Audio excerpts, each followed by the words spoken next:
The number was staggering, $15 billion. Yet the figure was more than money. It was a line carved into history. In the gleam of polished mahogany and the flash of cameras, Ibrahim Traoré sat across from Prime Minister Narendra Modi, not as a supplicant, but as a partner. The ink on that page did not merely sign an oil contract, it cracked the chains of a century-old dependency. For decades, Africa was told it was too small to matter, too divided to rise. Aid was sent, not to heal, but to bind.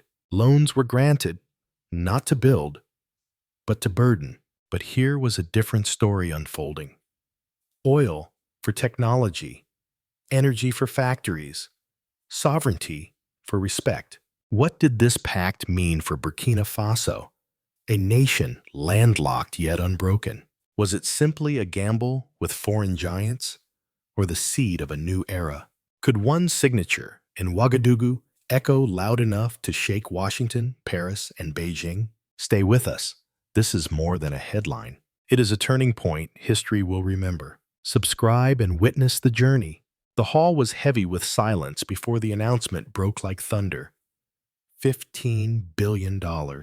For most nations, such a figure is monumental. For Burkina Faso, a country long dismissed as peripheral, it was nothing short of seismic. Cameras clicked, pens scratched, diplomats whispered, but Ibrahim Traoré's voice carried above it all. This was not charity. This was not a loan. This was a pact of equals. At its core, the agreement between Burkina Faso and India was structured around 5 pillars.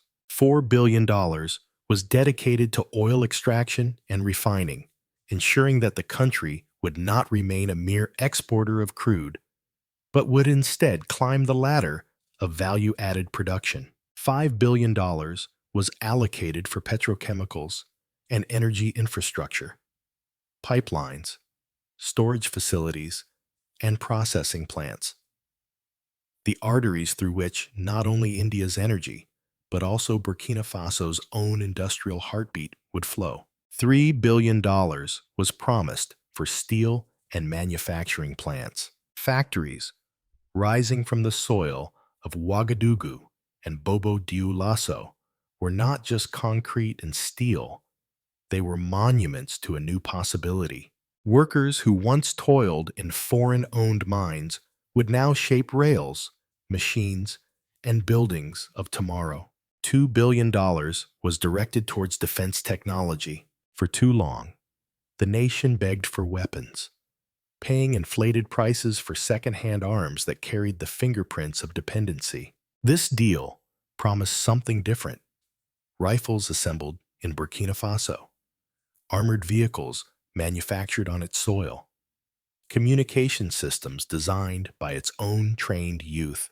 The final $1 billion flowed into agriculture, telecommunications, and training programs for the farmer in Kaya, the welder in Kudugu, the student in Bobo Dioulasso.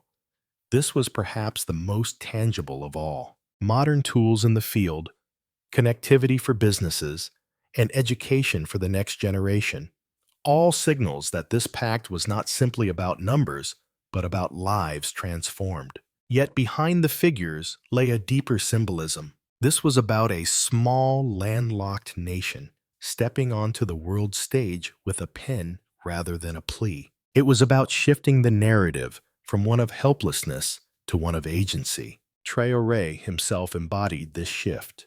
Dismissed as too young, too reckless, too inexperienced, he framed the deal as the culmination of centuries of struggle. The sweat of farmers who watered dry soil, the labor of miners who dug with bare hands under foreign flags, the hope of children who studied by candlelight dreaming of electricity. The signing of this pact reverberated not only within the walls of the ceremony, but across continents.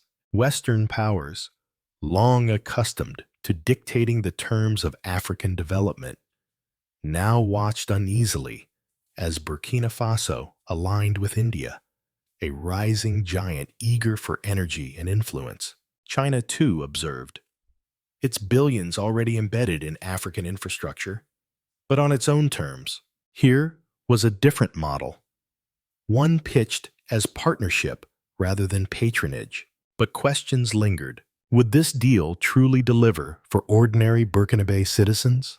Would oil revenues illuminate villages and power industries? Or would they vanish into offshore accounts? Another chapter in Africa's long story of broken promises? Would the factories employ local youth? Or would they become foreign-owned enclaves, extracting value while leaving little behind? For Traoré, the answer was clear. This pact was not just a contract. It was a declaration. We will not beg. We will bargain.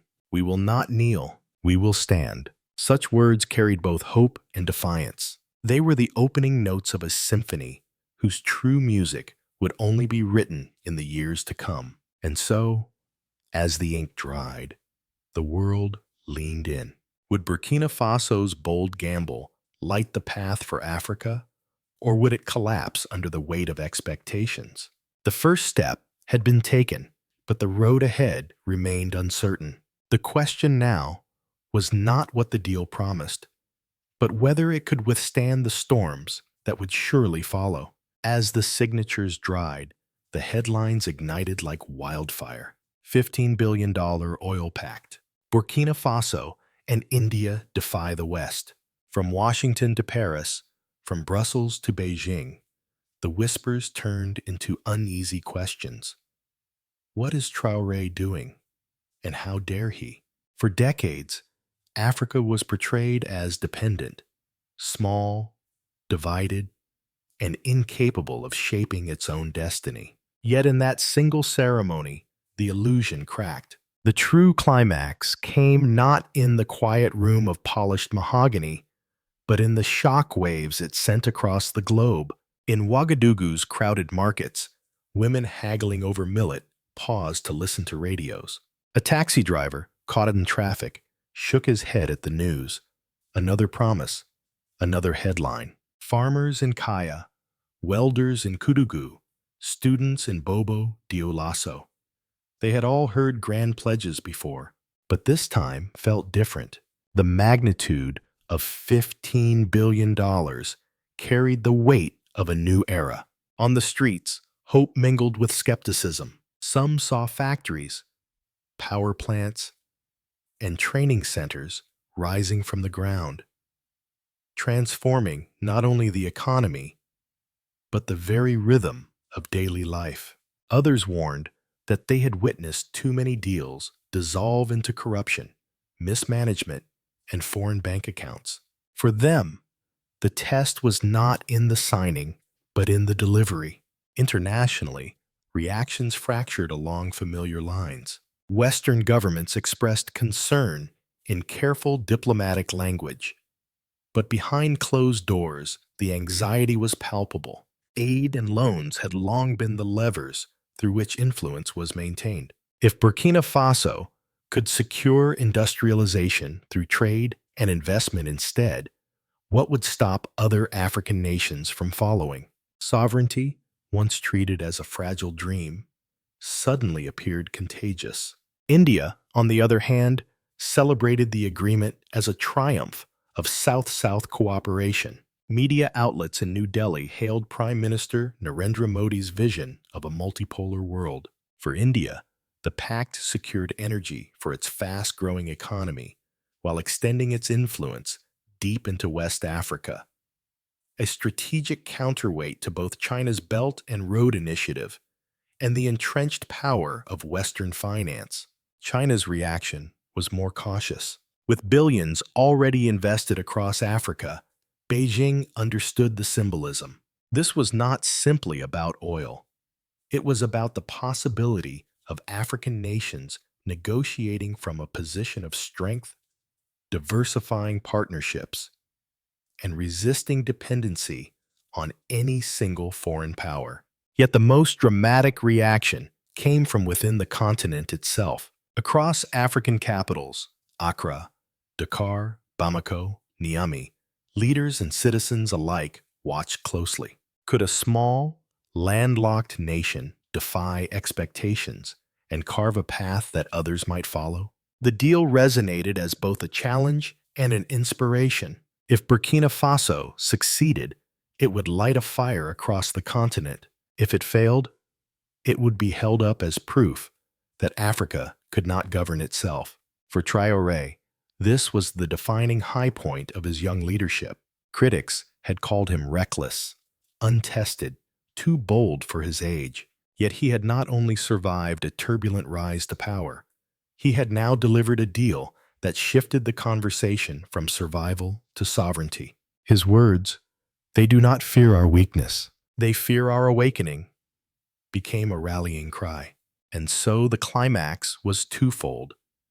The pact itself, monumental in scale, and the psychological rupture it created. For the first time in decades, Burkina Faso was not waiting for aid, but dictating terms of trade. It was not pleading for charity, but building the scaffolding of industry, defense, and technology. But every high point carries its shadow. Could this bold gamble drag the nation into India's rivalries with China or Pakistan? Could hidden strings emerge over time, tying sovereignty to a new form of dependency? Could internal corruption sabotage the promise before it took root? The answers were not yet clear. What was clear, however, was that Burkina Faso had thrown a stone into the still waters of global power, and the ripples were spreading outward. The question that hung in the air was simple. Would those ripples fade into silence, or grow into waves strong enough to reshape the map of power itself? In the months that followed the signing, the echoes of the $15 billion pact filtered from the headlines into the streets, markets, and homes of Burkina Faso. It was no longer only a diplomatic story told in international corridors. It became a question whispered by farmers in Kaya, murmured by welders in Kudugu, and debated by students in Bobo Dioulasso. Will this deal change my life? For decades, the pattern had been painfully familiar. Grand contracts were announced. Leaders posed for cameras, but little reached the ordinary citizen. Roads remained riddled with potholes, classrooms crumbled, and villages stayed in darkness. The promise of transformation often dissolved into corruption, bureaucracy, or dependency. But this agreement, Traoré insisted, was different. It was structured not as aid, but as investment. It was built not on loans that deepened debt, but on factories and infrastructure intended to generate growth. If fulfilled, the consequences could be profound. Thousands of jobs in steel, petrochemicals, agriculture, and telecommunications could lift families from uncertainty into stability. Welders could find steady pay. Farmers could harness modern equipment to transform their harvests. Engineers could rise from new training centers, designing software, machines, and systems that anchored the nation in the 21st century. Power plants promised light where candles once flickered, and industries promised opportunity where unemployment once suffocated. Politically, the pact carried the potential to reshape the internal balance of power. A government that delivered tangible results, electricity, jobs, modernization, would not merely survive, but thrive. National pride could consolidate Traoré's leadership, strengthening his legitimacy both at home and abroad. For a leader often criticized as too young, too reckless, the successful implementation of this deal could forge what many already whispered, the foundation of an Ibrahim Traoré legacy. Yet optimism was shadowed by hard realities. Burkina Faso's economy, fragile and exposed, faced the ever-present danger of corruption. Would funds be siphoned away into foreign bank accounts? Would contracts be monopolized by elites while ordinary citizens remained spectators? Would the pact empower local workers or merely employ them as laborers under foreign bosses? Beyond economics, The deal also touched the country's social fabric. With billions invested in defense technology, the promise of self-reliance and security carried symbolic weight. For too long, Burkina Faso relied on external powers for protection, powers that often deepened dependency rather than reduced it.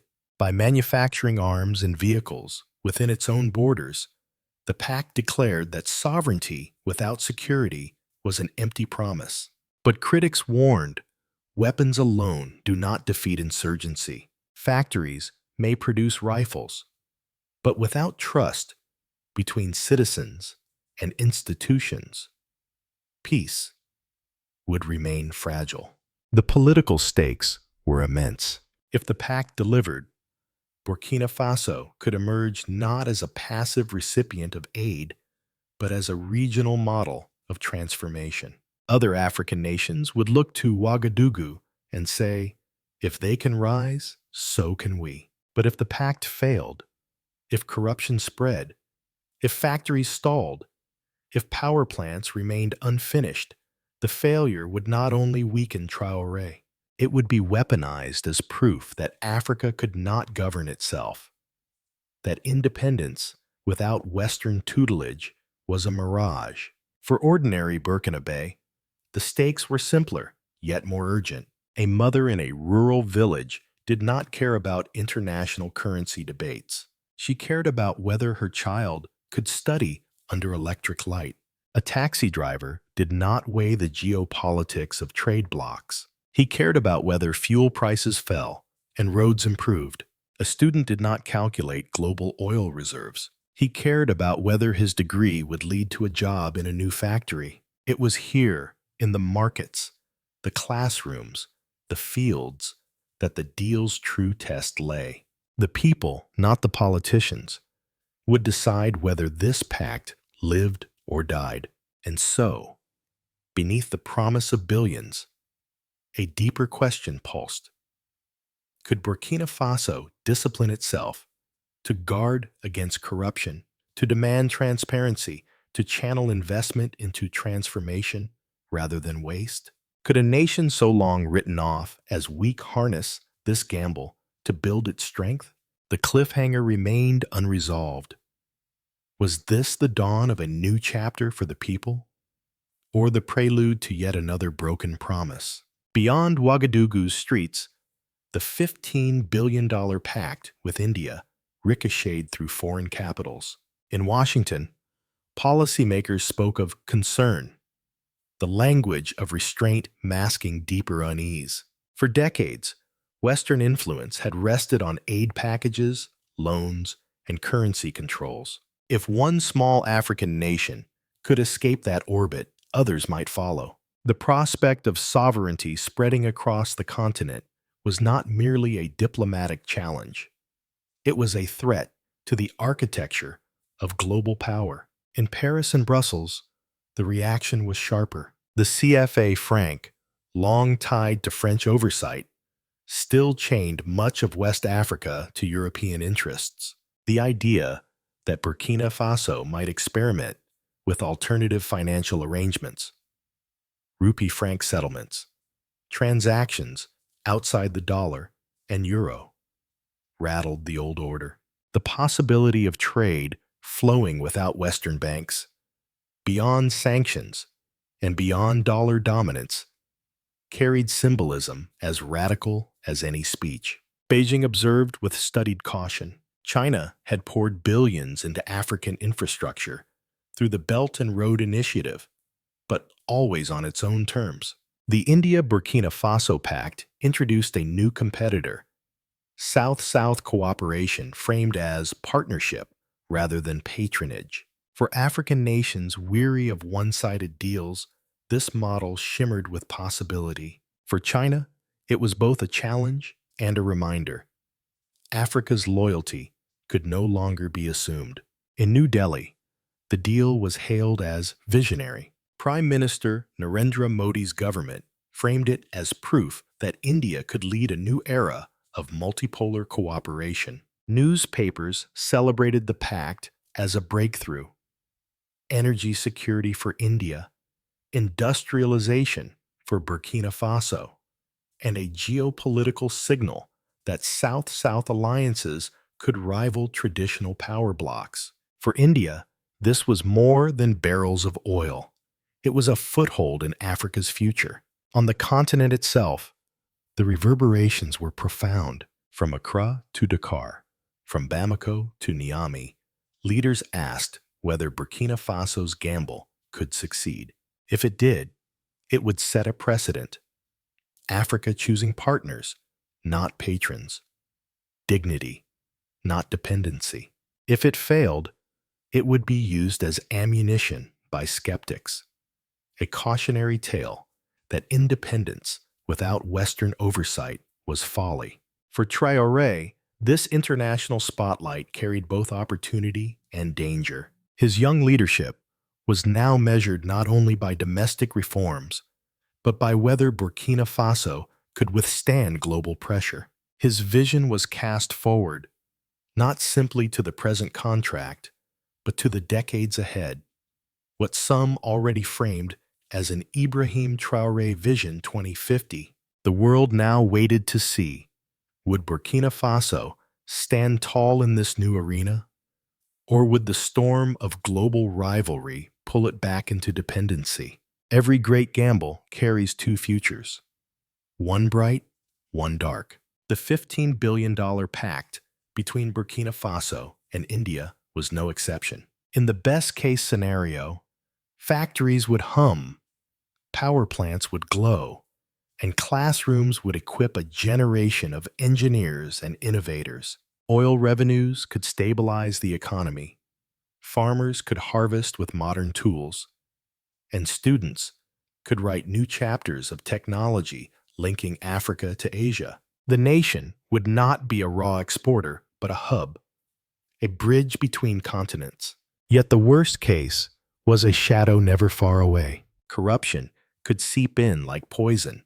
Contracts could be mismanaged, profits siphoned abroad, and factories could become foreign-owned enclaves.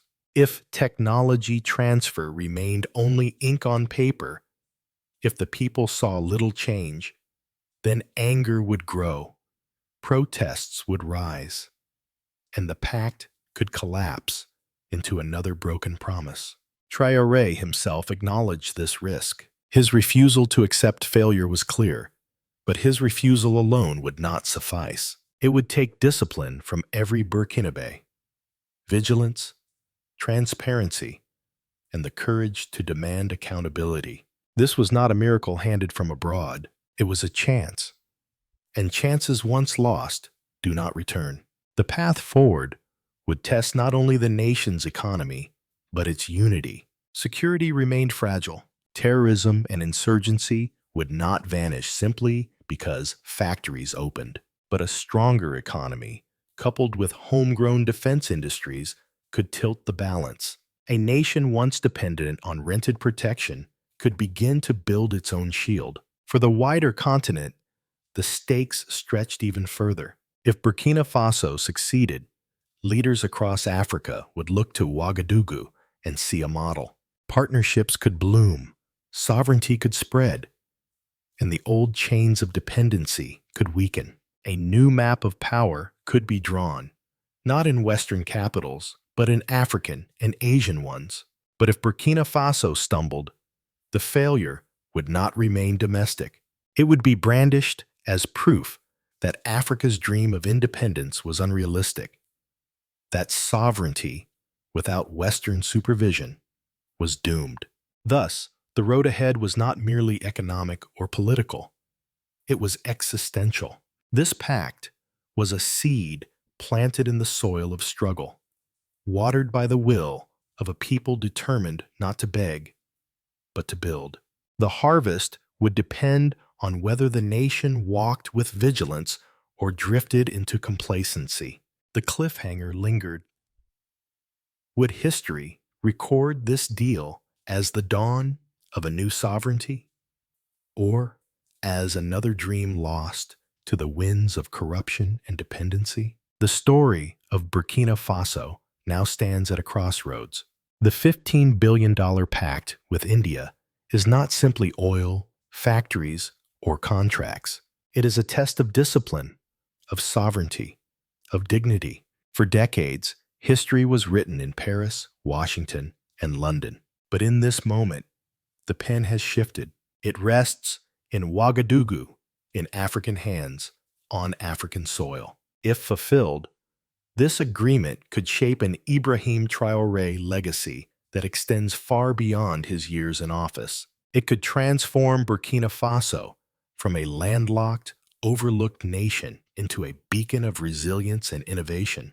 Power plants could light homes where candles once burned. Factories could employ youth who once searched in vain for work. Farmers could see their harvests multiply with modern tools. In every corner of the country, dignity could flow not from aid, but from industry and self-reliance. But the risks remain. Corruption, mismanagement, and external pressures threaten to unravel the promise. Should this pact collapse, it would not only scar Burkina Faso, but also weaken the continent's struggle for independence. Failure would be wielded by skeptics as proof that Africa cannot rise without permission. Success, however, would blaze a trail for others. Proof that sovereignty is possible, that dignity is not a dream, and that dependency can be broken. This is the wager, not just for Traoré, but for every Burkinabe, and indeed for Africa itself. The next decade will determine whether the story becomes one of triumph or betrayal. As leaders in Accra, Dakar, and Bamako watch, as capitals from Washington to Beijing calculate, the outcome will echo far beyond Burkina Faso's borders. And so we return to the central question. Will this pact be remembered as a milestone in the struggle for sovereignty, or as another chapter of squandered hope? The ink has dried, but the verdict remains unwritten. If this story stirs your sense of justice, do not leave. Subscribe, share, and stand with us as we follow how an oil pact may shape not only a nation, but a continent